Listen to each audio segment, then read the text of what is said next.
Okay, we are live. Hi, everyone. My name is Sierra Cosmai. I am the marketing specialist over at Dynexus Recruiting and Staffing. And welcome to our webinar, How do ERP Partners Recruit Talent?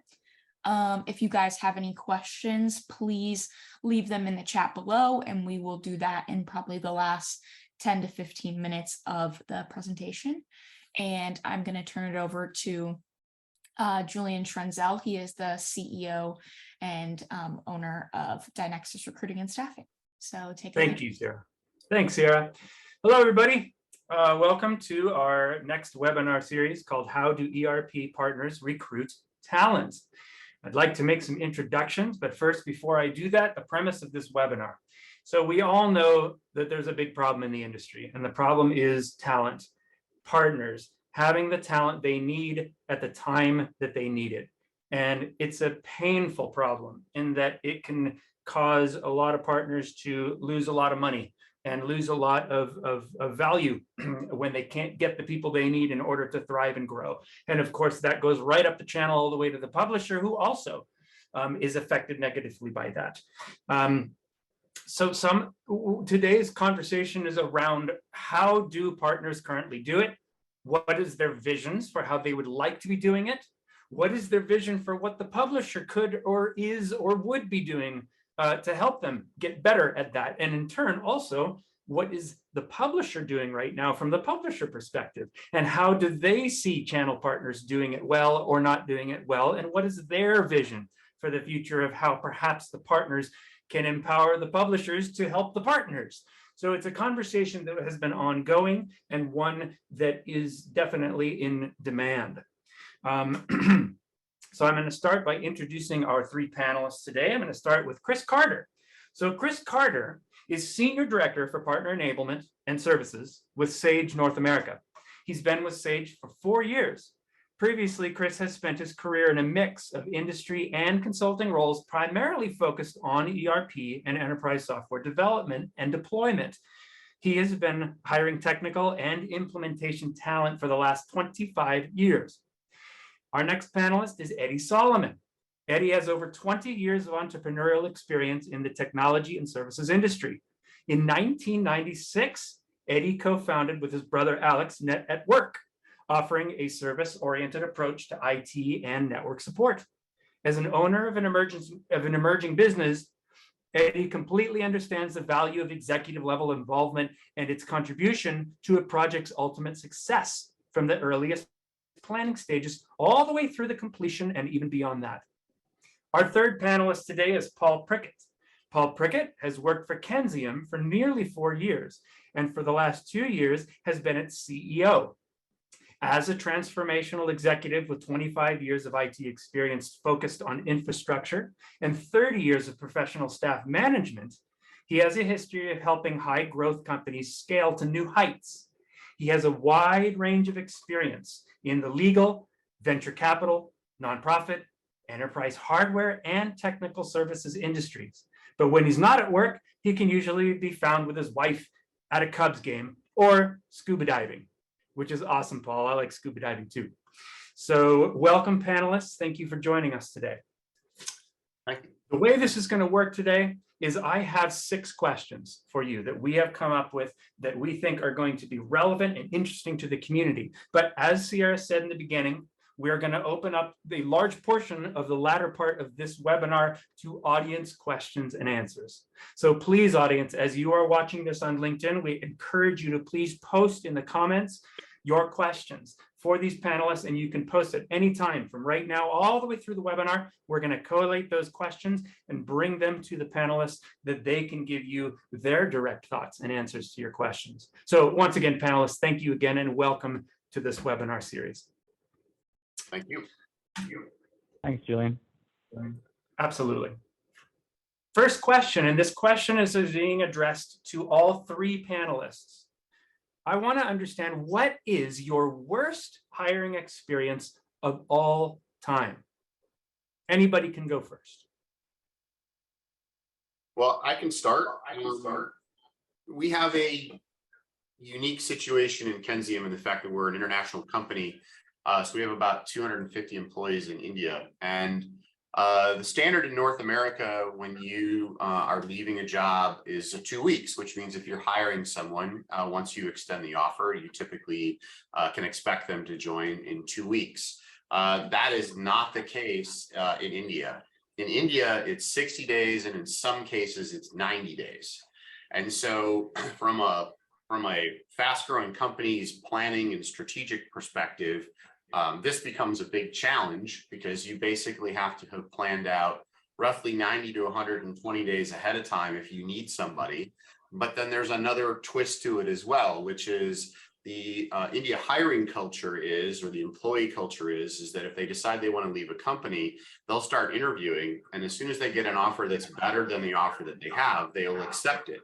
And then during that 60 days, they will then go out and look for other opportunities. And so you don't know that your employee that you have extended an offer to is actually going to start with your company until literally the day that they show up. And so when you're looking at hiring director and above positions that you really can't hire more than one of, you're at the mercy of the situation if they decide not to come on board. And we've had it. We've had employees who gave a 60-day, told us they would not be able to join us for 60 days. And on the day that they were supposed to start, said, oh, well, I've decided to either stay with my company or do something else. And we have to start all over again, which means that we're 180 days out from when we had the open position to the part where we actually need to get it filled, even when you only go through 2 rounds of it. It's a nightmare. Oh my God. Oh, that's awful. Can't imagine. I have so many gray ones that it took me a while even just to whittle them down. So I'll just go real fast. I'll just share a couple of I couldn't even pick the worst. It was too hard for me. So a recent one, and I imagine people are experiencing this more and more, is we hired somebody for a leadership position, and after about 2 weeks, the person he was reporting to reached out to me and said, I'm not sure how this, if this person's engaged completely, something's up, something's wrong. They're not showing up to meetings all the time. On Teams, you can tell if somebody's active or not. He was just getting a weird vibe. And long story short, the person never quit his old job. So still working 2 jobs in a leadership role. So that, that was story number one. Another real quick one was I interviewed someone many years ago, and there was a gap in his resume. When I asked him about it, he said, oh, I was incarcerated. I spent some time in prison. I said, oh, okay. He goes, but don't worry, it wasn't for anything business related. I'm like, oh God, that's scarier. So, and then on a serious one, I had hired someone for a leadership position, and clearly our expectations were not aligned because within 30 days we just knew, it was just such a horrible fit from what their expectations of the role was and what ours was, and we just missed the boat on it, and it was very disruptive because obviously it's very hard. We invest a lot of time when recruiting time and a lot of meetings and get-togethers, and then when it doesn't work out, it takes a toll. Oh, yeah, no kidding. Yeah. How about you, Chris, coming from the publisher side? Yeah, absolutely. I've really drawn on some of my experience when I was at a partner as well. I think, like Eddie, I had a lot of things to choose from, a target-rich environment, I think, as they say in the Air Force. But the one that came to mind that I thought was the most cogent for today really was when I had moved into working for a partner and had shifted from kind of enterprise software to mid-sized market. I didn't make the shift in my mind that I needed to hire different resources. And so when I was looking for a mid-market solution that I was trying to find resources for, I was still trying to find, maybe resources that I had hired in my past, maybe somebody that worked on an enterprise level, maybe a SAP FICO consultant that was really good at that. But when I brought them into the mid-sized world, what I realized is that these folks may be incredibly technical, but often like developers, you probably don't want to put them in front of a customer. And when you're working at a much smaller environment, all of your resources are customer facing. And it was kind of an epiphany for me that I was hiring the wrong profile of resource. And it took a couple hires for me to figure that out, and they were painful to kind of back out. But really, knowing and understanding, not just the skills that I needed, but really where that resource was going to end up was kind of the second half of the epiphany for me on that, and it was it changed the way I hired. Do you think that tier 1 ERP being such a large place to be in, everybody's got to get all pigeonholed, whereas in the mid-market, like here, you kind of have to wear a bunch of hats, so you tend to be more customer facing or stakeholder facing, solving people problems? Is that 1000%? Would you say that's it? That's it. That very much is it. When you have somebody that, as my grandfather used to say, is a mile wide, inch deep, or vice versa. The inch wide, mile deep. When they have that kind of technical depth, but they don't have all of the necessary consulting skills around that to be effective, then it doesn't really matter how smart they are. So good. Question number 2. This is going to be directed towards our partners, Paul and Eddie, particularly. If you two could do one single thing to make it easier for your companies to hire the people that you want at the time that you need them, and money, time, and resources were not limiting you, what would you create? So the problem is what I would create is probably, well, not probably, would be basically illegal. So Eddie, I might end up in prison if we ever tried to work together, and you might have to, we might have to have that conversation. But it will be business related. It will be business related. So it really comes down to, in the world of data, there's all these publishing, the places that have resumes you can go out and search and find people, but it's really almost non-useful information, especially these days. And what would be really, really great, and this gets into the big brother problem, but to actually have a way to search across everybody and know what they've done in the ERP world, when they've done it, what company they work for, then the cross-reference to how big that company is, whether or not they use the solutions that we're looking at, or whether they're a reseller, and if they're a reseller, how big of a reseller, how much of it that they've done. Like, it's a wealth of information that would let you just go out and say, okay, well, then there's 40 potential client, people that I'm looking at that would be really good fits, and they work here, and they work here, and they work here, and these two are actually unemployed. So you can reach out and find them. But the problem is, it really comes down to, how do you find those people? And that ultimate database of information, it's not available. A lot of places will try and claim that it is. And then you have the second side of it is, whether you use a company like Dynexus, who has lots of research and capability to reach into things, or whether you use the old, it's somebody that perspective.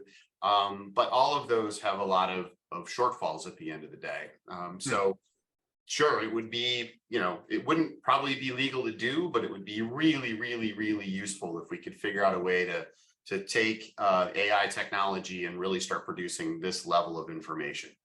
Would you see it, Paul, as something like just like a history of accomplishments done, or do you see it as like even people who did things that were not good in the industry, or were known to be red flag people in the industry, like that it would give you a truthful look at that professional? Or would it just be that it would give you a full-on resume like LinkedIn on steroids? The information of people who are problematic is always helpful, but sometimes they're problematic because they were in the wrong place at the wrong time, not because they're really a bad candidate. So, raw data is really, it starts with that. And the personality piece is a lot about meeting people and talking to them. But just the ability of being able to reach out and say, well, I'm looking for this. Here's the 30 or 100 or 200 people across North America that fit into that category. Because right now, it's all based on context. And then also, reaching out to companies like Dynexus and saying, who do you guys know? And that's really, or who can you find? And even that's limiting in what, contacts and search capabilities you guys have. That makes sense. How about you, Eddie? What do you think? This is an interesting question, and the more I thought about it, the more I was thinking, like, well, and with the ideas that I had, I was thinking, well, why aren't we doing it? Because we probably should, if it makes sense.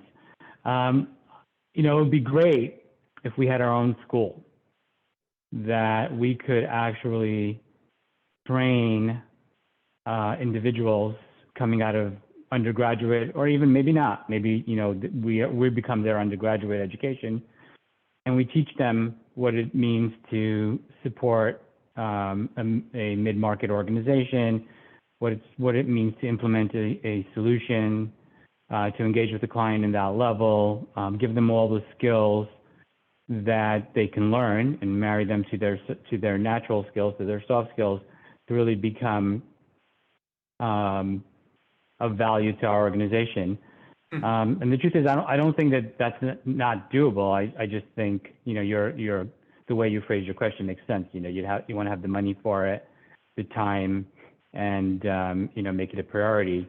But I think a school that would actually certify people to be able to do what we do would be amazing. In addition to that, you know, we do acquisitions as part of our growth strategy, obviously, but you know, our acquisition strategies are for many purposes. They suit many different reasons and why we do them to scale. And Alex, who is my brother and partner, he's been focused on that. But in acquisitions, just focusing acquisitions for the purposes of talent is also probably a good idea. Just for that reason alone, to really pinpoint an organization that's known to have a great reputation and great talented people, and figure out if they can join our team. That's interesting, thinking of acquisition as a primary focus to secure certain talent. And it makes sense, because talent can be such a financial detriment to do talent wrong. And conversely, the right people are going to, you know, they're the number one factor that's going to be a make or break, whether you're successful or not. So acquisition as a primary focus of acquiring good talent kind of makes sense. But people, have you ever heard of a company doing that? Has there ever been an acquisition where the number one priority was, you know, acquiring the talent needed to do it? Or is it more book of business or more something else? It's part of the equation, but it would be interesting to focus on it as the primary motivation. Yeah, interesting. Thank you. Interesting. Thanks, Eddie. Now I got another question here. This one's for you, Chris, coming from the publisher side. Yeah. And the question is, what do you think is the one thing your channel partners could do that would move the needle furthest in terms of them being able to hire the talent they need? And you could take this from two perspectives. Number one, what could they do to implement hiring systems directly that would help them to get what they need? Or what could they do to be an excellent partner to the publisher that would help the publisher help them? Does that make sense? It does. Yeah, absolutely. Either way you want to go. Okay, totally fair. And I think, you know, there's several good answers, I think, to this question, but the one that I would, you know, that kind of comes to mind for me when I hear folks in the market that are talking to different partners when they're trying to evaluate what their options are and looking at their, you know, kind of their path forward. The thing that I think that I would advise all partners to do when they're looking at bringing in talent is tell a great story. You know, really, you know, be able to paint a good picture for the folks that you're recruiting, you know, on what a day in the life's going to be like with your organization, and what their future looks like in your organization. Because, you know, no offense to, you know, a lot of our partners, but consulting companies often, you know, from the outside look a lot alike, even though they can be different in the way they, you know, behave. They can be different in their values. They can be different in the way they deliver. But when somebody is, you know, being recruited for a particular role, you know, they're often presented with, here's your job duties, here's the, you know, the things that we're going to be expecting out of you. And I think the real game changer can be, you know, what can you do to convince that talent that you're the destination for them? It's ultimately, you know, we're competing for talent. We're competing either for the folks that already know what you want them to do, and you're bringing them in at a more senior level, or you're competing for somebody that's either new to the market, you know, whether they're a college graduate or looking to make a career change, and being able to paint to them, you know, what a career path looks like in your organization. You know, making sure that you've got a good, you know, a modern competitive comp package, doing things like embracing hybrid and remote work and being good at it. And doing that, and then really just, you know, positioning yourselves as a destination for those folks to come have a home, you know, where they feel valued and see a path forward in their career, because you know, we are competing for that same pool of talent. Don't make no mistake about it. Absolutely. Great. Thank you, Chris. Yeah. Question number 4. This is for everybody. What is the number one factor that makes hiring and retaining talent difficult for your organization? I mean, I can go first on this one because I've got a super simple answer, and I'll let Eddie and Paul kind of color in more around it. There's more demand than there is talent, you know, at the end of the day. And, you know, we're always looking for, you know, how do we net new add folks into our ecosystem? We're looking, you know, it's, you know, we're really understanding from a publisher standpoint that it does no good to have, you know, partner A, you know, take from partner B. You know, we need to be additive into the ecosystem. And so that's, you know, from our perspective, what we're looking at is trying to find the levers to pull and the ways we can help our partners, you know, grow the entire pie, if you will. Yeah. I would even expand that to say that's the part that sort of dovetails right into it, is that we are not seeing a significant amount of new talent coming in the 35 and under bracket.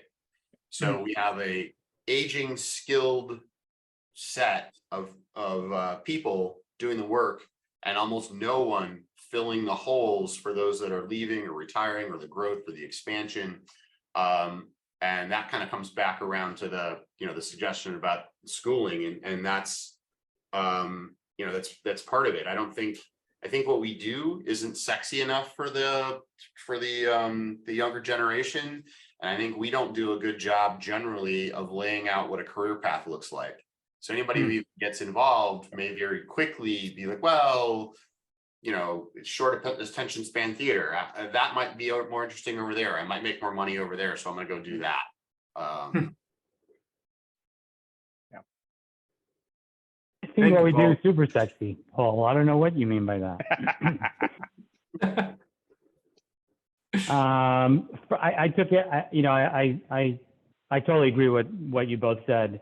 I took a little bit of a different approach to this question.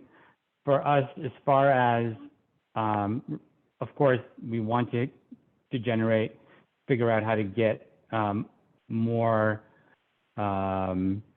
candidates. That, you know, it's just like sales, there's never enough. But for us, it's more about finding people who have the skill set, great, but are they a cultural fit within our organization?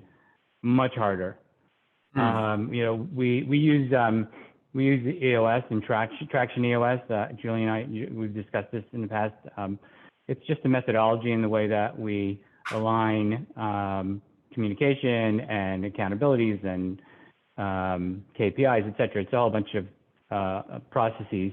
And part of that is what they call people analyzer, where you rate people based on your values. And do they exhibit those values within the organization predominantly, you know, when they're with us? And then do they have the desire, the ability, and the understanding of the role? And sometimes, you know, they could have the technical skills, but they won't be a match there. And it's unfortunate, because you want to be able to keep them, but we've learned over the years that cultural fit is much more important. Eddie, what was the name of the program that you talked about? That program that includes, like, you know, the soft side and the KPIs. Traction. It's Traction. Yeah. Got it. Traction. Okay. Yeah, I've heard of different things. Is that distinct? Is that distinct from your top grading program? Top grading is part of it. Top grading is just a way to hire to make sure that you have a culture of A players within a particular role, right? Not an A player for any job within the company, but for everything that somebody does within the organization, they're performing at an A level. Yeah. And that's part of traction, but so some people use that as a recruitment and retention tool. Got you. Thank you for that. Moving on to question number 5. Paul and Eddie, partners, what are your publishers doing to help you hire and retain talent today? What's happening on the publisher side to support you? So this actually kind of ties back to the conversation we're having about schooling. We've actually been working with Acumatica, who's the publisher that we primarily work with on the ERP side, around in the Chicago area where our headquarters is. There's a whole lot of schools, and working with them to figure out how to get into those schools to be able to do some hiring out of them as they're graduate programs that has been built that they're looking to try and expand into schools across the country. But I think it's a partnership that's really important. The challenge is we can't go to DePaul and say, hey, we can hire 10 people. And so we're not all that interesting to DePaul. But Kensium can go to them and say, we can find a place for 10 people to have a job. And now it becomes interesting, right? There's a leverage that the partner has or the publisher has that can help all of the partners be a lot more successful in those spaces. Excellent. Thank you. What is your feeling, Eddie, on that? I mean, it's a tough spot to be in, but certainly developing the relationships with recruiting firms, as some of them have done, and I know you're very experienced with that, Julian. That's important. Kind of being engaged in the process and working with us, investing in education and training and certifications, bringing people up to speed, allocating a significant amount of budget to do that would be certainly helpful to us. We're doing that ourselves, but the scale coming from the publisher and the pockets are a lot, is greater and the pockets are deeper. I think it would be a great way to help partners to grow, especially new partners as they're scaling up. But even for us, any support we can get from the publishers when it comes to bringing people up to speed would be wonderful. And then, of course, just as we develop relationships, helping us with acquisitions and acquisition candidates for organizations that perhaps would want to be part of a larger firm, those types of relationships and that type of networking is strategic as well. Yep. Thank you. Eddie, there was an audience question to clarify something you said a little bit ago. You were talking about, universities and colleges and curriculums. And one of the audience asks you, are you referring to universities, and colleges? Are you referring to universities? Colleges offer curriculums and accredited classes in enterprise applications and systems is the question I'm seeing. Does that make sense to you? Yeah, it does. Back in the day when we first took on ACPAC, which is now Sage 300, in Canada, ACPAC was given as a course for students to learn it. And I thought that was great. It never really took on in the US, at least as far as I know. So yeah, it would be great if that was an accredited curriculum within a university. I think that would be wonderful. I'd love to be able to work with organizations, university types of organizations that can help us with that. But what I was aspirationally talking about, we have something we call Net at Work University within Net at Work, and that's how we do continuing education, leadership development, et cetera. A lot of things that we invest in for our employees to make sure that they're effective and they continue to further their skills. But if we did that as its own separate entity, call it Net at Work University for argument's sake, bring in students out of high school or ones who want to do furthering education and give them that training that they can then join us and help support our clients. That I think that will be an interesting concept. Thank you. Thank you for clarifying that. Question number 6, over to you, Chris. It's going to be your opportunity to talk about this. Chris, Sure. what are you doing, or what would you like to be doing to help your partners hire and retain the talent they need more easily? Sure. Well, there's a few things that, to the conversation about university recruiting and programs. I know we've got a few programs globally in Sage that are exploring that. To Eddie's point, we've done it in the past, and we've had some success at it. And we're exploring different avenues to do that now. We in the last couple years here at Sage, we've been focused on trying to help with some more immediate needs that we've seen, and so really where that has led us to focus is doing things like introducing our partners to good recruiters like Dynexus, to folks like you, Julian, that understand our market, that understand how to recruit, that aren't just out collecting resumes that then we end up turning around having to vet, but you really have a keen understanding of the profile that we see being successful in our channel, and helping align our partners with good good talent sourcers like Dynexus. The other thing that we've been trying to do, and really this is more around trying to develop a little bit more mature talent and in the marketplace, but understanding that we all were competing for the same resources, and we were trying to get out of the vicious cycle of recruiting each other's talent. And so we put together a program that we called our Implementer Pipeline program. And that was designed to find experienced resources, maybe in adjacent worlds, or even folks that maybe were accountants by trade in other areas, but wanted to make a career change. And so what we were looking for at that level is folks that already have the domain expertise. They already understand accounting really well, because those are solutions that we and our partners sell. And we were trying to wrap the consulting skills around that. So what we were looking for is folks that were systems-minded accounting professionals. Often the CFO role, the controller role was an ideal one. Because of the level of the organization, they understood the detail of process, but they also had a big picture view of the world.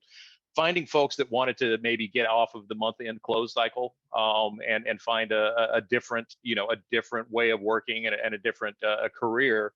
And so what we did is we put together a program that would bring in more experienced folks, give them the product implementation training, but also product fit and function training, so they understood how it bigger context.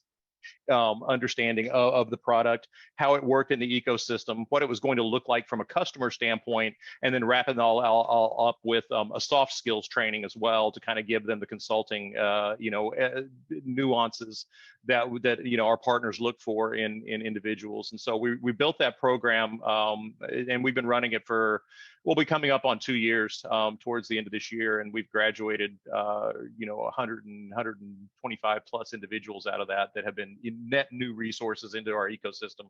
So it's not not maybe world changing numbers, but it certainly has been a net positive for us, and we're looking for other levers to pull as well. But that's what we've been doing.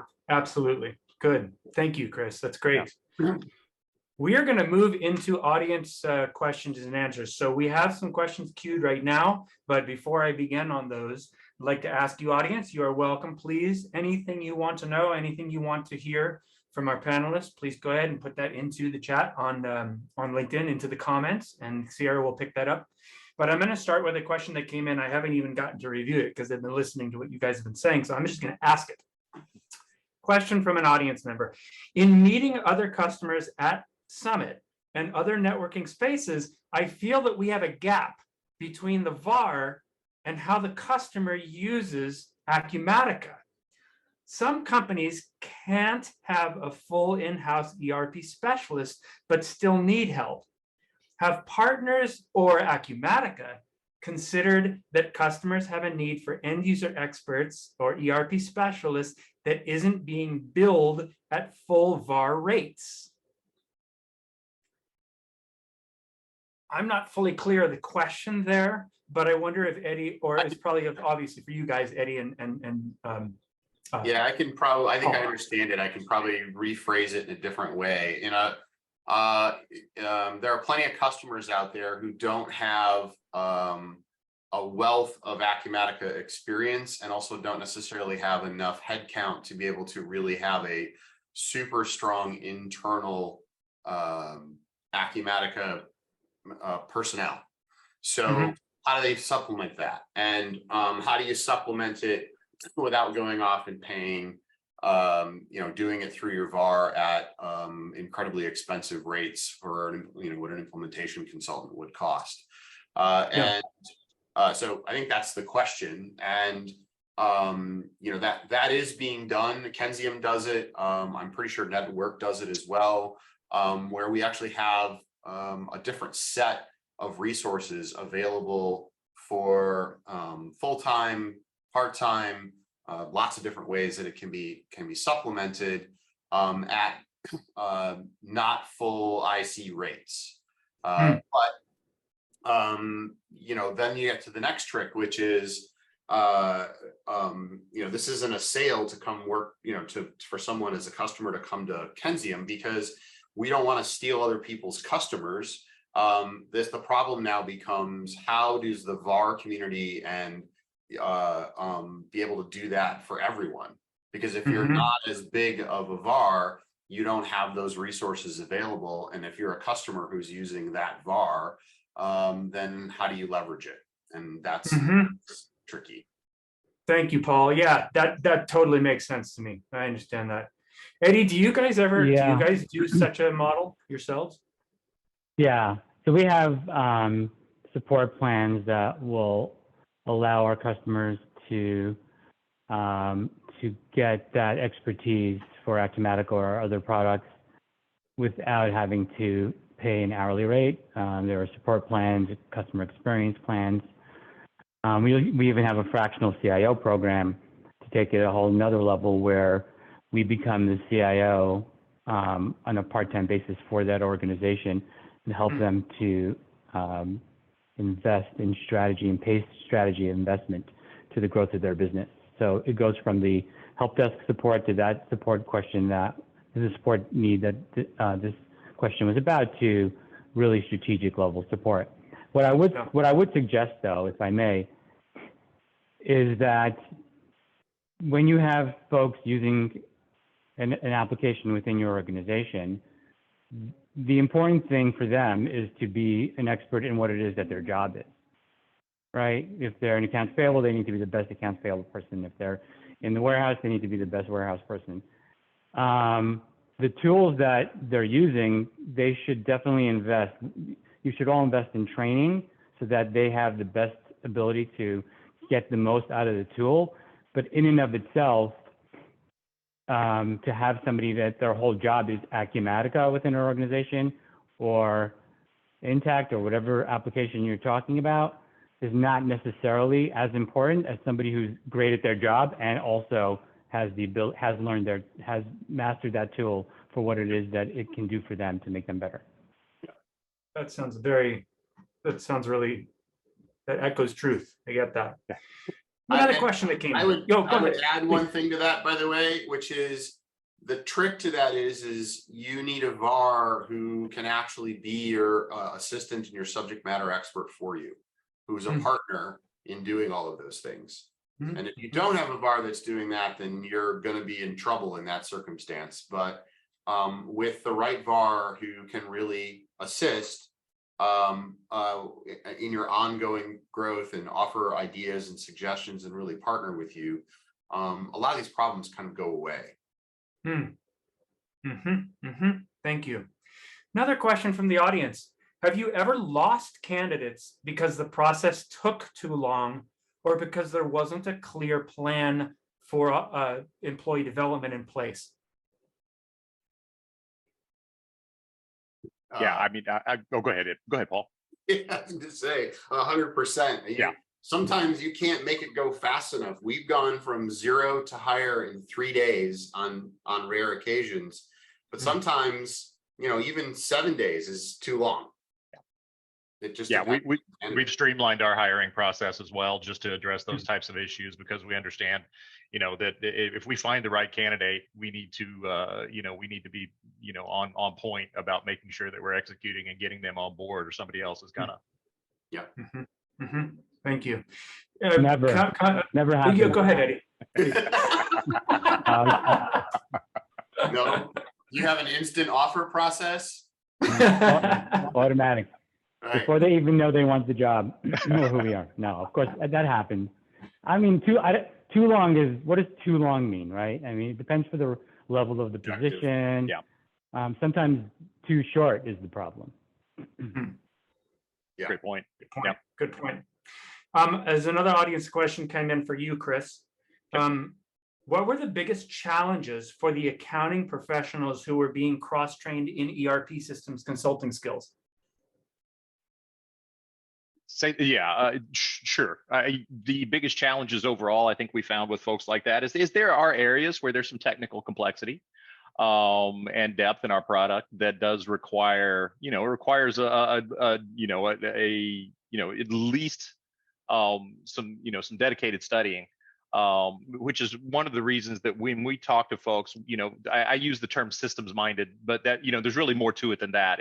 It's really making sure that folks are comfortable with technology, are kind of continual learners, and are willing and even ready to embrace change, because that's kind of a constant if you're going to be somebody that implements, and configures these systems. I know ours changes, once a quarter with the new releases. And so it's really finding the folks that, have the domain expertise, have that deep understanding of accounting. It's kind of intuitive to them. And then they really are being able to bring then the other half of their world from the technical standpoint and from a configuration standpoint, and being able to continually stay up with the product. And so, it's not, those aren't unique individuals by any means, but you do need to vet them carefully.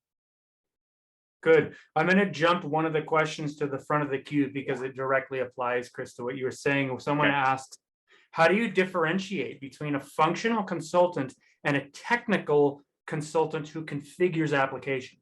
Sure. There's not a bright line there. It's really about the domain expertise. When you're talking function, that means they have to understand the business. They have to be empathetic for the folks in the business. They have to understand what a process looks like, not only from a flow standpoint, but from a rubber meets the road, how does this work in reality standpoint, which is where we all live. And that ultimately is something that, a lot of technical folks, if they haven't got as much exposure to the functional side, don't have an intuition for. And can make what looks like a perfectly reasonable decision that's just an abject horrible one when you match it up to reality.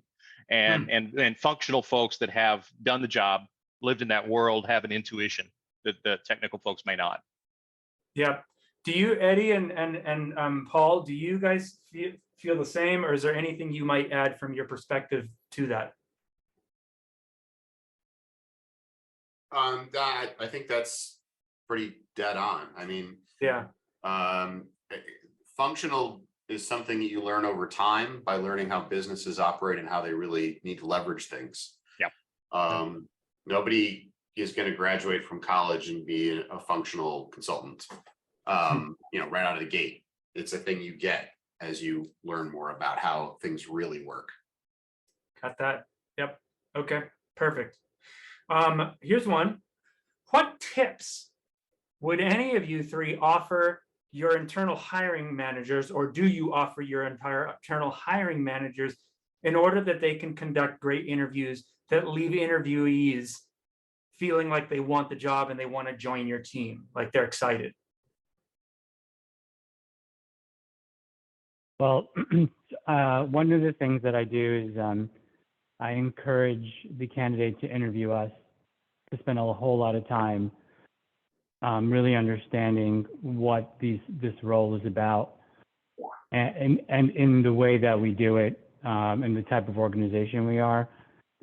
Because if we spend most of our time asking all the questions and then selling them on the job, yet they don't really understand what the job's about, it ends up being, that's something that will ultimately create some misalignment in the future. We also, we like doing, I personally like to do a personality assessment, not so much from I'm only hiring these types of folks. I don't think that that's the right way to do it, but just to get a sense of where someone, how somebody thinks, how they engage, how they communicate, how they filter information, so that I'm able to hopefully connect with them better over this short period of time where you're just getting to know each other and making this super important decision, especially for the candidate. It's a life-changing decision possibly. So as much as possible, we try to make sure that we align and really get a good sense of who they are. Even for the question prior that we were just talking about, there's multi-dimensions to the role. It's not just technical or functional. It's also, do you want to be technical, functional, and work with multiple clients versus one place? Right? Just that alone is a deal breaker for some people. They don't want to go to 100 different businesses over the course of the year. They want to be responsible for one. So lots of these things, that alignment is super important. Thanks, Eddie. Got that. We one of the things that we do along that similar end result is we have a group interview process that we do, but that group interview process is it's entirely a cultural interview. We want the candidate to see how we as a company operate together. And so it gives us a chance to, have a sort of an open conversation, but when you bring the room together with 4 or 5 people from Kenzium's side, they very quickly turn into who they really are on a daily basis. You need someone to kind of lead that so that it does become that dynamic. But we find that that's really, really important for understanding, the other side of it, not just that what you're going to be responsible for and how it's going to work and what the expectations will be and all of those kinds of things, but who it is that you're going to be working with. And do you like these people? The question that I put to that panel is, 2 questions. Do I trust that they will do the job correctly? And do I want to work with them? Not would I work with them, but do I want, do I come out the other side of that? Like, I want to work with that person. And we want the candidate to come out with those questions as well. Do I trust that this company will treat me well? And do I want to work with those people? Perfect. This is actually on this theme. I want to dig a little bit deeper because there are a few questions that I'm comprising down into one question out of a few here from the queue. And basically the question is around, with the current climate being what it is, so changing so quickly nowadays, given that current climate, people are kind of wondering how you guys have changed your primary way that you hire. For instance, one person asks, are contractors now an option for you in your hiring needs based on the costs of onboarding new employees and the uncertainty of the job market? Like what big things have changed for you in response to such a changing world that we're trying to operate in? Well, certainly, go ahead, Paul. Go ahead. Certainly, the fact that everyone's remote has made the world a lot smaller outside of the U.S. and North America. So the consideration of nearshoring and offshoring is definitely one that's a lot more relevant and important to us than it ever has been in the past. Besides for the fact that it's becoming almost a defensive strategy from a competitive standpoint. There's just a lot of talent out there of people who really would love doing what it is that we do.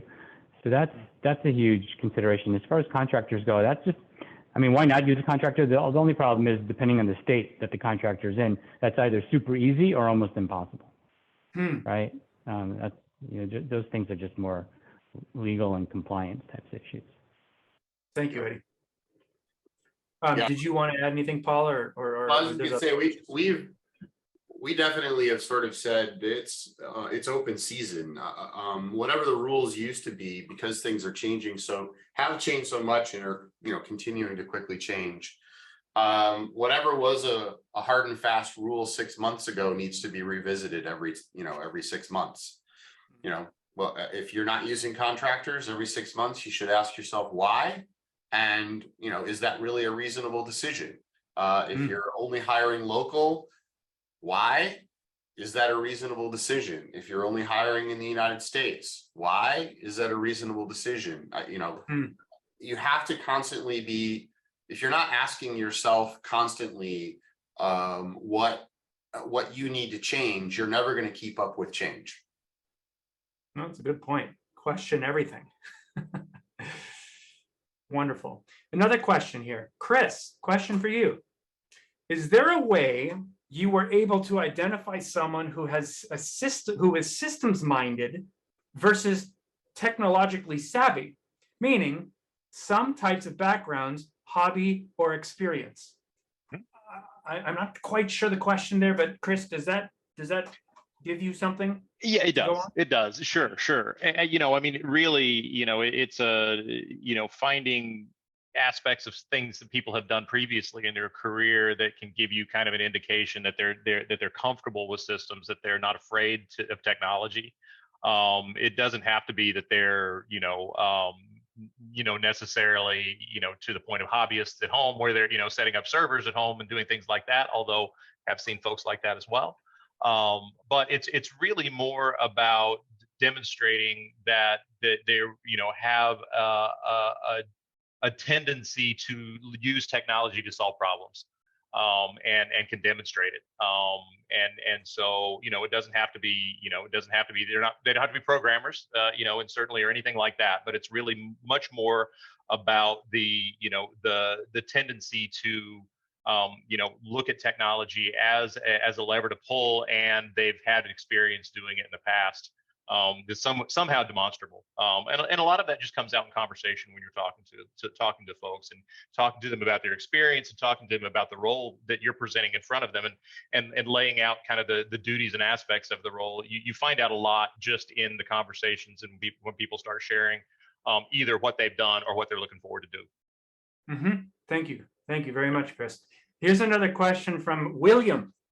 William says, as I am a member of the MS Dynamics 365 professional ecosphere, it looks like we are in a chaotic, volatile period currently in the MS Dynamics 365 implementation realm due to the COVID-19 pandemic and how the post-COVID high inflationary environment, which is affecting companies, corporations, CapEx plans, including enterprise systems, strategic IT initiatives. Is this applicable to the Sage ecosphere and Acumatica too? Of course. He's taking your opinions. The answer, the very short answer is heck yeah. That I think that is that's a phenomenon that we're seeing globally, and across all products, across all tech industries for sure. Yeah. I mean, absolutely. There's an impact. I mean, it's impacting business, and business uses ERP. Doesn't matter what ERP that you're using. Right. At the same time, I can't speak for Sage, but the Acumatica has been under this tremendous growth curve and continues to be through all of this. And I'm not sure that's the case for a lot of other ERP solutions that are out there. Fair point, Paul. But yeah, we've experienced the same, kind of growth expectations throughout all of it. And trying to keep up has been our biggest challenge for sure. Yep. Got that. We have about 5 minutes right now. I'm going to ask Ty. We have time for one more question here, so I'm going to ask this one. And this really is a bit of a follow-on, also from some of the things you guys have said, but I think there's more to be said to it as well. That question comes here, and it says, how do you avoid the constant pulling of candidates from other partners or publishers? In other words, they're talking about poaching. How do you avoid poaching? And does this create a toxic community of poaching from within an already small pool of candidates? Age-old problem and question, but I'm wondering if anybody would like to talk about that a little bit more. I'll start with just a second and let Eddie and Paul kind of round it out. I think I'll just talk from a publisher perspective first, and say certainly we would very much that's why we try to bring net new resources in, is to help our partners avoid that situation where they do have competing resources. I'll say one thing that we have done as a publisher, that for many reasons, but one of the outcomes of it that we think is important, because we want to keep people in the intact world, in the Sage world, as well. Because as much as partners lose resources to other partners, we lose resources to other ecosystems. And so we want to, from an ecosystem standpoint, to be as partner friendly and partner centric as we can be, as implementation resource friendly as we can be, to provide as much support and resources as we can to the folks in the channel, so they have a great experience implementing our product and want to stay in our world. From a partner to partner standpoint, I'll let Eddie and Paul discuss that more. Sure. Well, I mean, I would start with this. In any industry, people are going to be trying to steal your good people. If you've got good people, that's what's going to happen. It doesn't matter whether you're in the ERP industry or you are running a restaurant. And the first secret is make sure that those employees don't want to go anywhere. If your employees, if someone says, "Hey, do you want to come work for us?" and they just hang up on people, then the rest of it kind of becomes a moot point. You can't always do that, but if you do it enough, your employees will stick around, and they will form a community that is a tighter community inside of your company that kind of puts a shell around it towards that. The other side of it is be a good actor on the outside. We try very hard not to poach from the Acumatica community when if we can avoid it. Because then it just creates the right atmosphere, right? I mean, unfortunately, Chris, I'll tell you, we are going to try and take them from you. Understood. Fair game. We might do the same, Paul. I completely get it. But that's not our pond, so you're not going to go fish in your own pond. Yeah, I mean, I'm going to echo what Paul said. The most important thing is create an environment where people don't want to leave and don't want to go to another organization doing a similar job somewhere else. It's one thing if they move on and they have a career change, God bless. But if it's to do the same thing somewhere else, that's something that we're not doing right. We did an employee engagement survey and we did really well. Definitely opportunities for improvement. There will always be those, but overall it was great. And we want to make sure that we give folks an opportunity to grow within our organization. So over the past few years, we've spent a lot of time and energy and investment in making sure that people are moving, getting promoted within the organization and moving from one area to another, if that's what they want to do. Externally, 100%. We have an alliance program where we align with other partners that do similar things to what we do. We can't be poaching from each other for that to be successful. We have over 200 partners. We have amazing relationships with them. It's never hurt us that we weren't able to hire someone from them or they couldn't hire someone from us. If anything, that relationship has really been a big part of our success. And then from like a negative standpoint, it's a race to the bottom if we get into that type of situation where we're poaching from each other. Nobody wins. The employees don't win because ultimately you cap out. There's a business model that we all have to live by, right? Financial business model. Our clients are not, they don't need that upheaval. There's no value to them. And there's no value to the organization itself because it's a distraction to what you really want to do, which is focus on supporting your clients and developing your employees. So it happens. Of course, I'm not naive. I know it's happened. I know it will continue to happen.